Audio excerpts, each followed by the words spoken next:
نحمده ونصلي على رسوله الكريم اما بعد فاعوذ بالله من الشيطان الرجيم بسم الله الرحمن الرحيم رب اشرح لي صدري ويسر لي امري واحلل عقدة من لساني يفقهوا قولي۔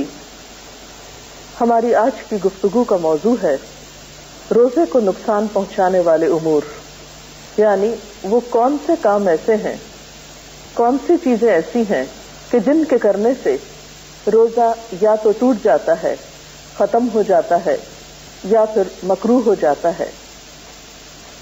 سب سے پہلی بات اس ضمن میں یہ ہے کہ کوئی بھی چیز اگر انسان جان بوجھ کر اپنے حلق سے اسٹمک تک لے جائے تو اس سے روزہ ختم ہو جاتا ہے۔ اسی طرح کچھ اور چیزیں ایسی ہیں جو روزے کی خرابی کا یا روزے کے نقصان کا سبب بنتی ہیں۔ ان میں مثلا کان اور ناک میں اس طرح دوا ڈالنا کہ اس کا اثر حلق سے نیچے تک چلا جائے، یا وہ دوا کان اور ناک کے راستے سے حلق کو پار کرتی ہوئی معدے تک پہنچ جائے، یعنی ایک چیز آپ نے کھائی نہیں لیکن ناک کے راستے وہ وہی عمل کر رہی ہے جو منہ کے راستے کوئی چیز معدے میں داخل کرنے سے ہوتی ہے۔ لیکن اگر کوئی دوا حلق تک نہیں پہنچتی، یا کوئی چیز آپ کان میں ڈالتے ہیں اور وہ حلق تک نہیں جاتی یا حلق سے معدے تک نہیں جاتی تو اس میں حرج نہیں۔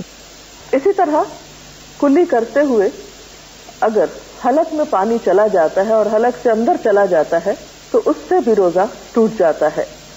حضرت لقیط بن صبرہ سے روایت ہے کہ میں نے کہا یا رسول اللہ صلی اللہ علیہ وسلم، وضو کے بارے میں مجھے کچھ بتائیے۔ آپ نے فرمایا وضو پورا کرو، انگلیوں کے درمیان خلال کرو اور ناک میں اچھی طرح پانی ڈالو، لیکن اگر روزہ ہو تو پھر ایسا نہ کرو، کیونکہ اس میں اندیشہ یہ ہے کہ پانی حلق سے معدے میں پہنچ جائے گا۔ اسی طرح کوئی ایسی چیز انسان نگل لے جو عادتاً کھائی تو نہیں جاتی لیکن نگل کر معدے تک پہنچ جاتی ہے تو اس سے بھی روزہ ٹوٹ جاتا ہے۔ مثلا کسی قسم کی کوئی لکڑی یا لوہے کا کوئی ٹکڑا یا کوئی کچا دانا وغیرہ، یعنی وہ چیزیں جو عام طور پر کھانے کے لیے استعمال نہیں ہوتی لیکن انسان ان کو حلق تک لے جاتا ہے اور وہاں سے معدے تک وہ پہنچ جاتی ہیں، تو ایسی چیزیں بھی روزے کو فاسد کر دیتی۔ اسی طرح بعض اوقات انسان اگر بھول کر کچھ کھا پی لیتا ہے اور وہ پھر یہ سمجھے کہ اب روزہ تو ختم ہی ہو گیا اور پھر جان بوجھ کے کھانا کھلائے، تو یہ جان بوجھ کر توڑنے والے روزے کا کفارہ ہوگا۔ اب کچھ چیزیں ایسی ہیں کہ ان سے روزہ ٹوٹتا تو نہیں لیکن مکروہ ضرور ہو جاتا ہے۔ ان میں خاص طور پر ایسے اعمال جن کا تعلق اخلاق سے ہے، مثلا جھوٹ اور غیبت۔ حضرت ابو ہریرہ رضی اللہ تعالی عنہ سے روایت ہے قال قال رسول اللہ صلی اللہ علیہ وسلم من لم يدع قول الزور والعمل به فليس لله حاجة ان يدع طعامه وشرابه۔ حضرت ابو ہریرہ رضی اللہ تعالی عنہ سے روایت ہے کہ رسول اللہ صلی اللہ علیہ وسلم نے فرمایا جو شخص روزہ رکھ کر جھوٹ بولنا اور اس پر عمل کرنا نہ چھوڑے تو اللہ تعالیٰ کو اس بات کی کوئی حاجت نہیں کہ وہ کھانا پینا چھوڑ دے۔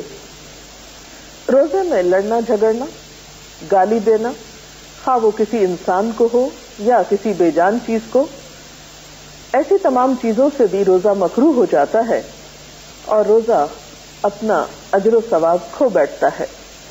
اس سلسلے میں حضرت ابو ہریرہ ہی کی روایت ہے عن ابی ہریرہ قال قال رسول اللہ صلی اللہ علیہ وسلم لیس الصیام من الاکل والشرب انما الصیام من اللغو والرفث فان سابک احد او جہل علیک فلتقل انی صائم انی صائم۔ اس سے پتہ چلتا ہے کہ روزے میں اصل تربیت جس چیز کی مقصود ہے وہ انسان کا اخلاق اور کردار ہے، اور جہاں تک کھانے پینے کے چھڑانے کا تعلق ہے تو اس سے بھی اصل غرض یہی ہے کہ انسان کو ایک تربیت دی جا سکے، علاوہ کچھ چیزیں ایسی ہیں کہ جن کو اگر بلا ضرورت کیا جائے تو اس سے بھی روزہ مکروہ ہوتا ہے. مثلاً کوئی نمک وغیرہ چکھ کر یا کوئی بھی چیز چکھ کر تھوک دینا جبکہ اس کی کوئی خاص ضرورت نہ ہو.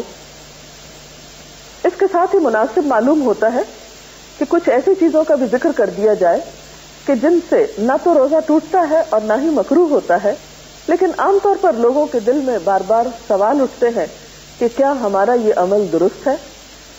ان میں سب سے پہلی چیز مسواک ہے. مسواک کرنے سے روزہ ٹوٹتا بھی نہیں اور مکروہ بھی نہیں ہوتا.